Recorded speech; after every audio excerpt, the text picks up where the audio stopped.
Vamos então para o relato.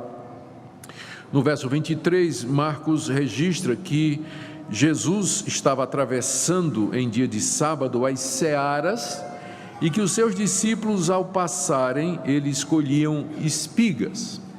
Ou seja, Jesus estava se movimentando na região da Galileia, provavelmente estava indo de uma aldeia para outra, como era o seu costume pregar, e tomou um atalho ou seguiu um desvio, passou por um caminho onde havia lavouras de cereal dos judeus naquela região, plantações de trigo, que eram muito comuns para o consumo próprio e também para venda.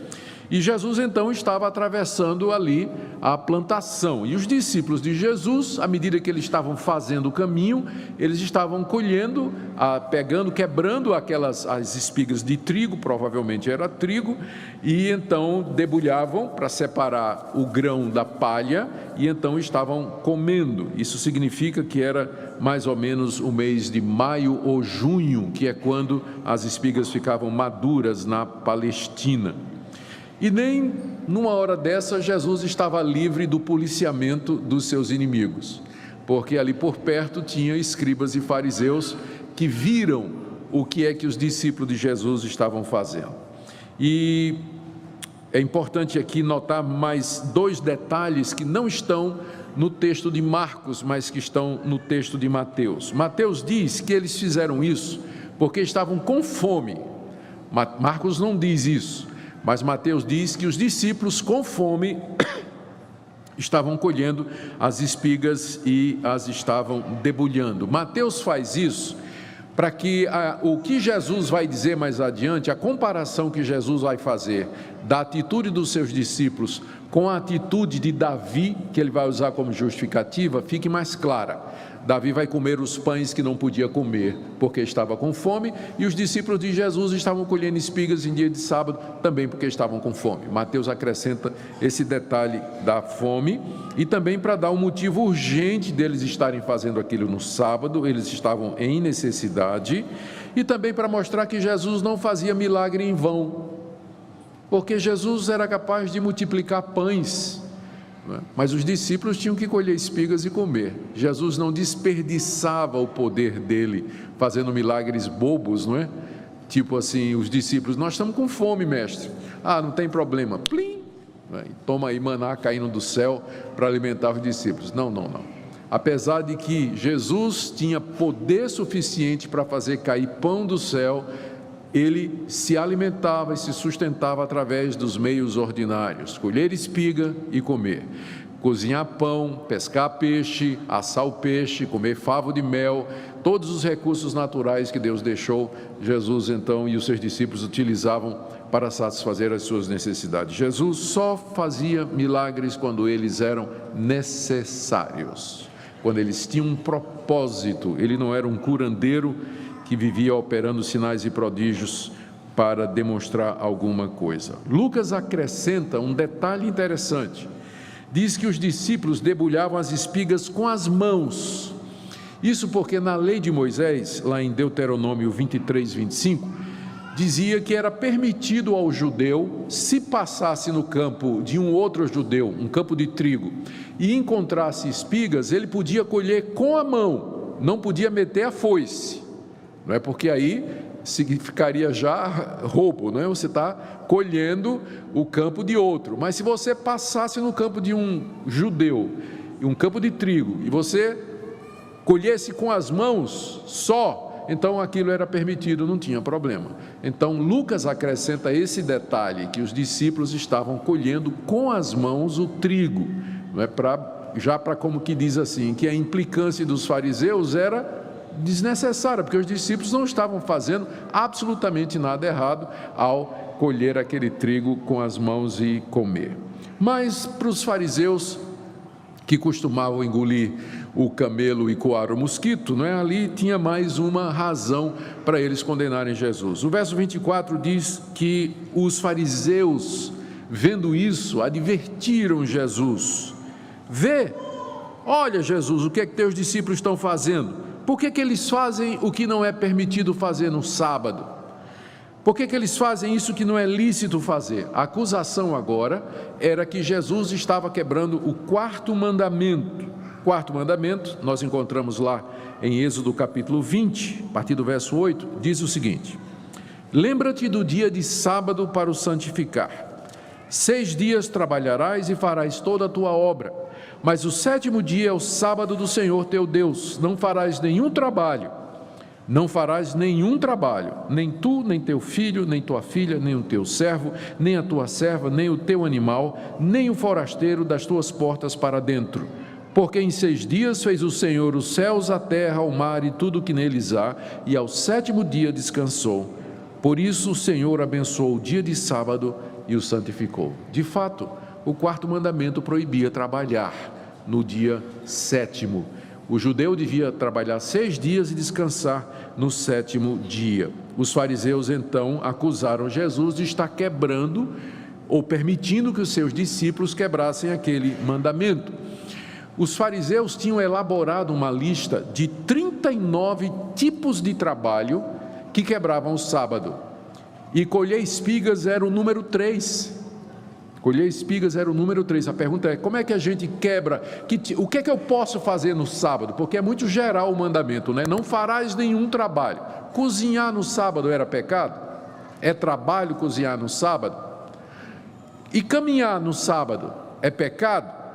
Os fariseus estabeleceram 1 milha. Se você andar 1 milha, então não é pecado. Se você andar 1,5 milha, aí é pecado. Então eles tinham uma lista de 39 coisas que não podia fazer no sábado. E a terceira coisa dessa lista, que aparece no Talmud, que é um documento do século III, provavelmente refletindo o costume já na época de Jesus, na lista do Talmud, em terceiro lugar vinha você colher espigas no dia de sábado. Era essa a interpretação que eles tinham dado para a lei de Moisés. Ou seja, é verdade que lá em Êxodo 34, 21, está dito assim: 6 dias trabalharás, mas ao 7º dia descansarás, quer na aradura, quer na cega, que é na colheita. Só que esse mandamento está dizendo que o judeu não podia, no sábado, ele pegar os seus trabalhadores, ir para o campo e fazer a colheita, trabalhar o dia todo colhendo. Para os judeus, para os fariseus, você passar no campo e colher uma mão de trigo com fome era pecado. Isso não podia fazer. E por isso eles estavam atacando Jesus pela quebra do sábado. A resposta de Jesus está aí do verso 25 até o verso 27.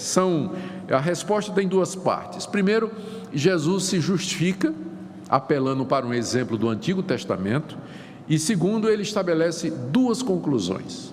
Então vamos ver como é que Jesus se justifica diante dos fariseus. Ele diz no verso 25 em diante: respondeu Jesus: nunca lestes o que fez Davi quando se viu em necessidade e teve fome, ele e os seus companheiros, como entrou na casa de Deus no tempo do sumo sacerdote Abiatar e comeu os pães da proposição, os quais não é lícito comer, senão aos sacerdotes, e deu também aos que estavam com ele? Resposta um pouquinho complicada e nós vamos descomplicar. O que aconteceu?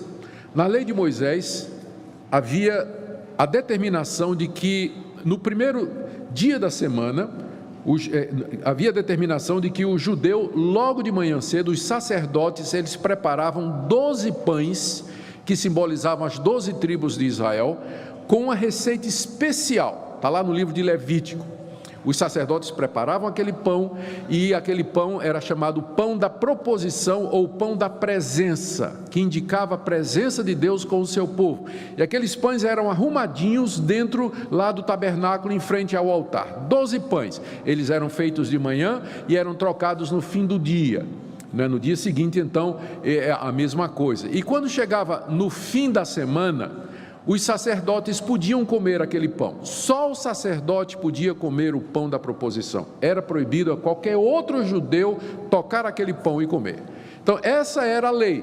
Um dia, Davi, fugindo de Saul, com os seus amigos, com seus soldados, chega no local onde está o tabernáculo e onde está o templo da proposição. O sacerdote na época era Abimeleque, que Marcos chama aqui de Abiatar.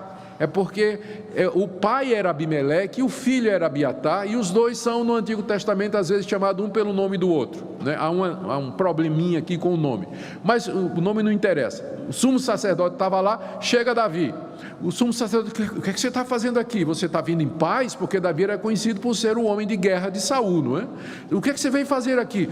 Aí Davi disse: não, eu estou cumprindo a ordem do rei, nós viemos aqui numa missão secreta e nós estamos com fome. Vocês têm alguma coisa para comer aqui? Aí o sacerdote disse: bom, a única coisa para comer que tem aqui são os 12 pães da proposição, e vocês não são levitas nem são sacerdotes, mas por causa da necessidade, vocês podem comer.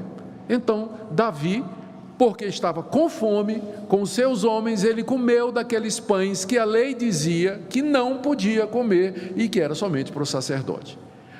Qual é o ponto de Jesus? É que a necessidade do homem se impõe sobre a lei. Que a lei foi dada, a lei cerimonial, aquelas leis que Moisés passou, elas foram dadas com um objetivo simbólico, apontavam para Jesus, elas tinham significado, mas elas não deveriam prevalecer sobre a necessidade da pessoa. A necessidade real de uma pessoa estava acima daquela lei. Então Jesus, como que está dizendo assim: da mesma forma como Davi, quando teve fome, ele comeu os pães que não era lícito comer, assim também agora os meus discípulos, porque estão com fome, eles estão quebrando, da perspectiva de vocês, o dia de sábado para satisfazer uma necessidade. Com isso, Jesus queria mostrar algumas coisas. Primeiro, que a necessidade do homem, ela estava acima da interpretação legalista da lei.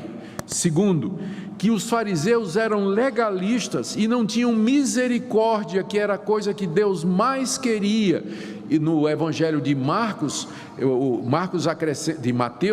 acrescenta que Jesus Cristo cita o profeta dizendo assim: se vocês conhecessem o que está escrito, misericórdia quero e não sacrifícios, vocês não estariam condenando a gente. Deus está muito mais interessado na compaixão, na misericórdia e na compreensão das nossas necessidades do que na observação legalista da lei que ele havia passado para Moisés. Esse é o ponto de Jesus aqui. E em seguida ele traz duas conclusões que eu quero ver com vocês. A primeira está no verso 27. Depois de contar a história, Jesus acrescenta: o sábado foi estabelecido por causa do homem e não o homem por causa do sábado.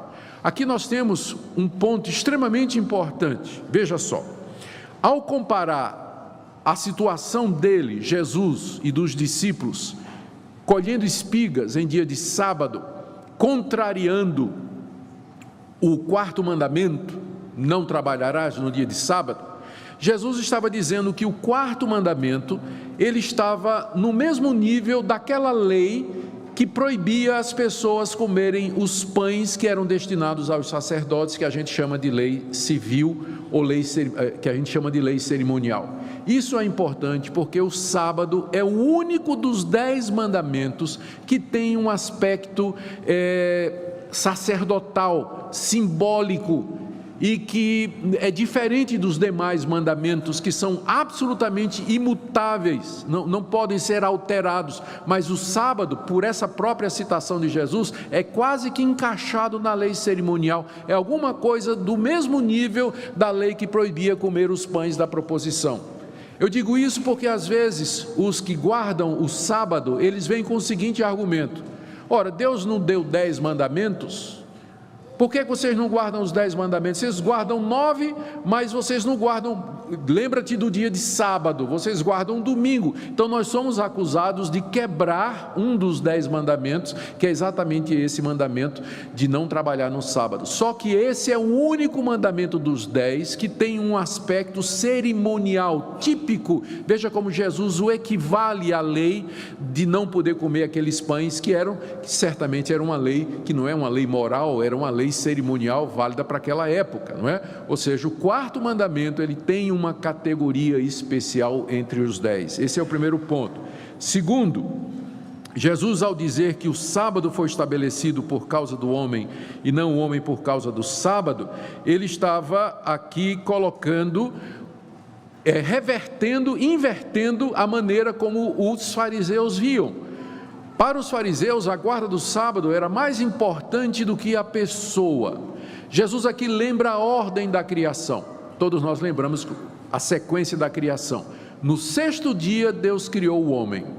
Deus criou o homem, criou a mulher, os colocou no jardim, os abençoou, deu trabalho para eles, e aí, sétimo dia, é dito que Deus descansou e abençoou o dia sétimo e santificou o sábado. Então, na sequência, o sábado foi criado depois do homem e, portanto, para o homem, para o descanso do homem. Não foi o contrário.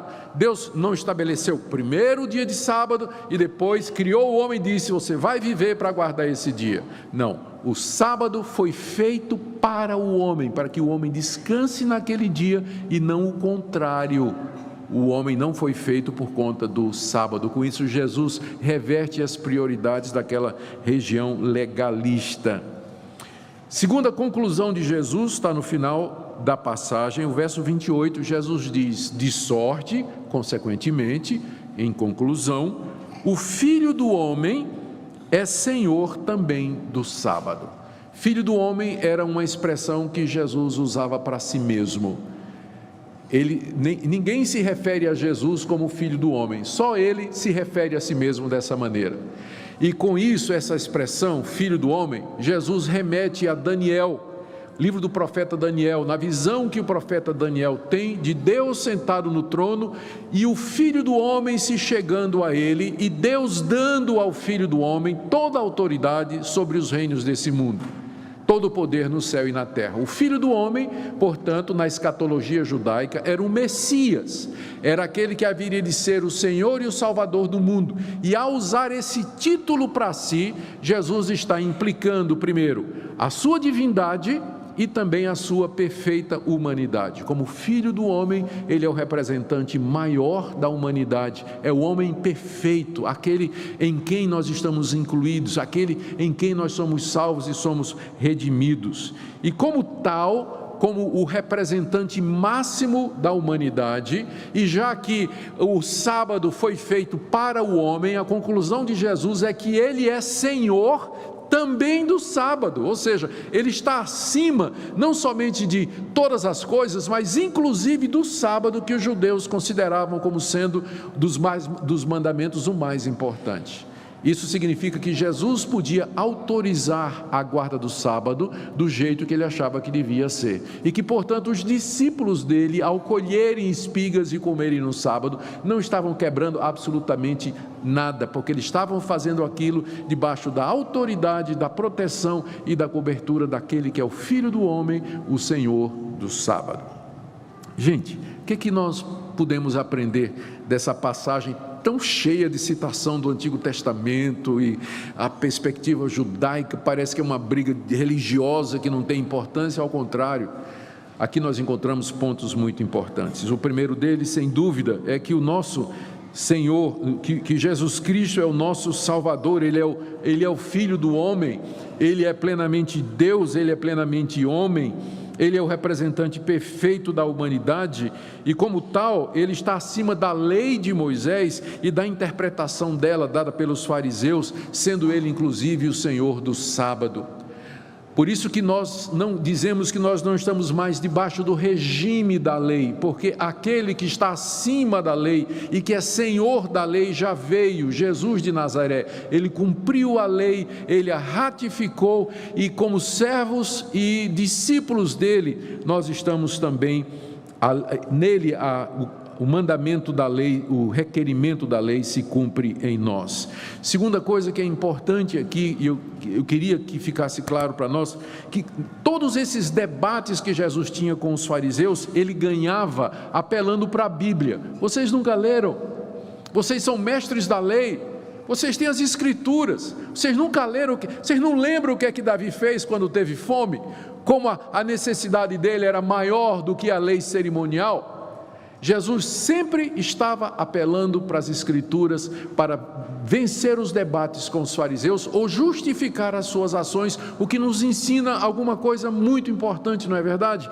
Como nós precisamos nos lembrar da Bíblia, como nós precisamos conhecer a Bíblia e usá-la da maneira apropriada. Com frequência o cristão está no meio de situações em que ele não sabe o que fazer, não sabe como justificar, não sabe que caminho seguir. É nessas horas que uma mente cheia da palavra de Deus ajuda. Você teria se lembrado desse episódio se tivesse sido questionado que estava fazendo alguma coisa errada no sábado? Mas Jesus, vocês nunca leram o que é que aconteceu lá com Davi? Ele tinha a Bíblia na cabeça e ele citava, ele usava, ele aplicava a Bíblia para justificar suas ações. Por isso que nós enfatizamos a necessidade de estudar a palavra de Deus, de conhecer a palavra de Deus e, mais do que isso, de viver por essa palavra e procurar base nessa palavra para tudo o que nós fazemos na vida. Terceira coisa que nós podemos aprender desse episódio é que aquele entendimento farisaico da lei na época de Jesus estava completamente errado. O pensamento judaico daquela época era legalista, entendia que o homem era salvo pela observância minuciosa de todos os detalhes da lei de Moisés e das outras leis complementares que foram adicionadas pelos rabinos. Eles colocavam esse cumprimento acima, inclusive da misericórdia e do amor. Não tinham compaixão para com quem não vivesse de acordo com aquelas normas, e foi isso que ao final os levou a rejeitar Jesus e pedir a sua morte aos romanos. Quarto lugar, aqui você tem uma das justificativas que foram usadas pelos primeiros cristãos para não guardar mais o sábado. Já no primeiro século, os cristãos passaram a considerar o primeiro dia da semana, o domingo, como sendo o cumprimento do quarto mandamento. Por quê? Primeiro, porque Jesus disse que ele é maior do que o sábado e que ele está acima do sábado. E segundo, porque ele ressuscitou no primeiro dia. Ora, qual é o dia do Senhor? É o dia da sua ressurreição. Logo, o domingo substitui o sábado na nova dispensação, porque Cristo é Senhor do sábado e o dia de Cristo é o dia da sua ressurreição.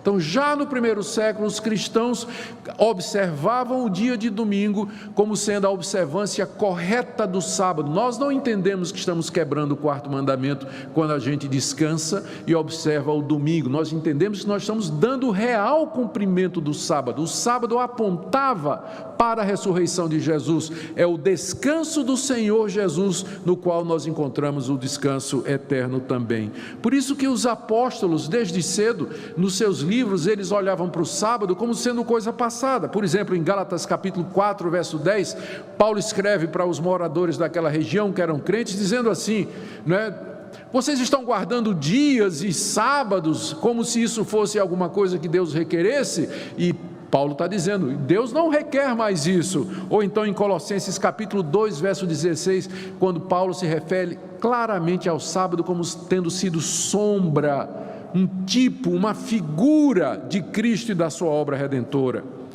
Cedo nós encontramos a evidência de que os cristãos se reuniam no primeiro dia da semana para cultuar a Deus e para ter comunhão com os irmãos. Eu não trouxe, eu devia ter trazido, há um registro aqui de um historiador romano, eu não sei se é Suetônio, quem é que é, mas ele dizia que os cristãos, ele é do século I, e o Suetônio, se é ele diz que ele era crítico dos cristãos, não é? E estava dando um relatório a respeito daquela seita que estava crescendo pelo império todo, e dizia que esses cristãos acordavam no domingo de manhã cedo para entoar um hino a Cristo como se fosse Deus.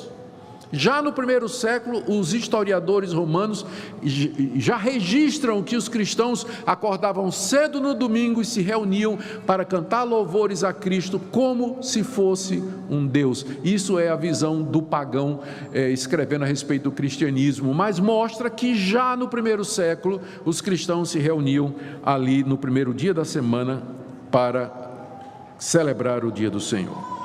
Eu termino aqui primeiro com uma aplicação àqueles que não guardam o dia do Senhor, que é o domingo, achando que é igual a qualquer outro dia.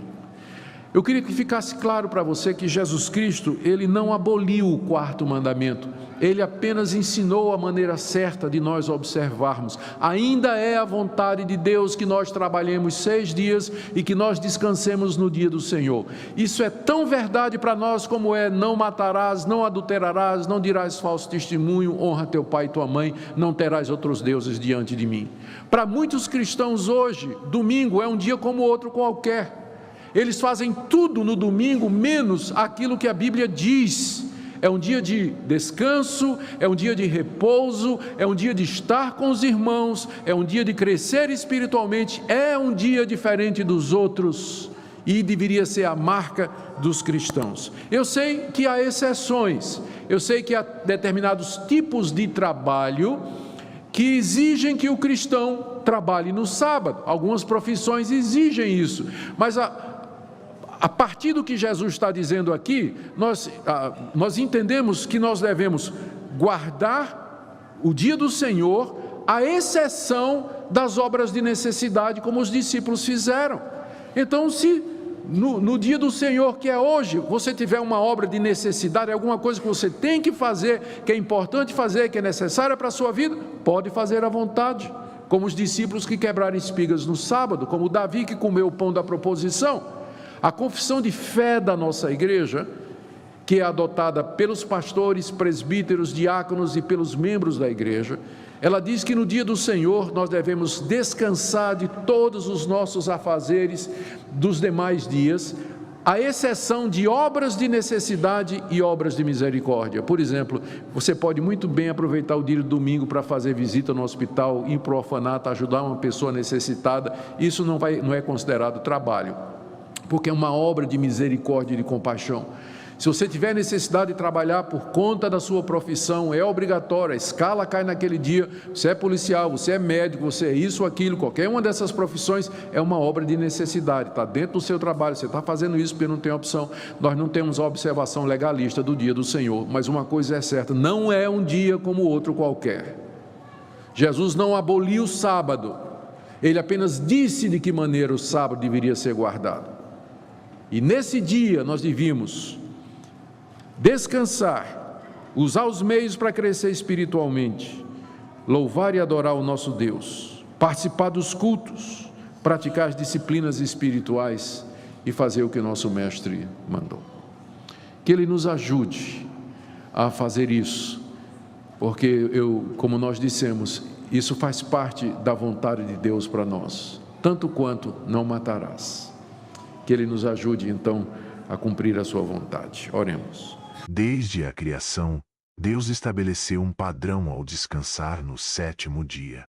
Em Gênesis 2:2, lemos que Deus abençoou e santificou o dia de descanso. Contudo, com a vinda de Cristo, a compreensão do sábado transcende sua observância ritual. Jesus nos ensina que o sábado não deve ser visto como um fardo, mas como um presente de Deus, um tempo para a renovação espiritual e física. Ele é o Senhor do sábado porque veio para nos libertar das amarras da tradição e da legalidade. Entretanto, precisamos ter cuidado para não interpretarmos essa liberdade de maneira errada. A mensagem de Jesus nunca foi uma licença para o descaso ou a negligência do nosso relacionamento com Deus. Em Mateus 11:28, ele nos convida: vinde a mim, todos os que estáis cansados e oprimidos, e eu vos aliviarei. O descanso que Cristo oferece é mais do que um dia sem trabalho. É um convite a repousar nele, a encontrar a verdadeira paz e renovação que só Ele pode proporcionar. Além disso, é crucial que consideremos a atitude dos fariseus e líderes religiosos da época de Jesus. Eles tinham distorcido a intenção original do sábado, transformando-o em um conjunto rígido de regras e regulamentos. Em suas tentativas de manter a santidade da lei, eles se esqueceram da essência da misericórdia e da compaixão que Deus sempre desejou. Em Marcos 3:4, Jesus pergunta: É lícito nos sábados fazer bem ou fazer mal? Esta pergunta nos força a contemplar como estamos vivendo nossas vidas em relação aos outros e a verdadeira natureza do amor de Deus. Como seguidores de Cristo, somos chamados a imitar seu exemplo. O sábado deve ser um tempo dedicado à adoração, à comunhão e à restauração. É um momento para refletirmos sobre a grandeza do nosso Deus e nos reconectarmos com Ele em oração e louvor. A nossa prática do sábado deve ser guiada por amor e não por rígidas obrigações. Cada momento que passamos em Sua presença é uma oportunidade para experimentar a Sua graça e amor na nossa vida. Adicionalmente, devemos lembrar que Jesus não eliminou o sábado. Em vez disso, Ele o cumpriu, revelando seu propósito mais profundo.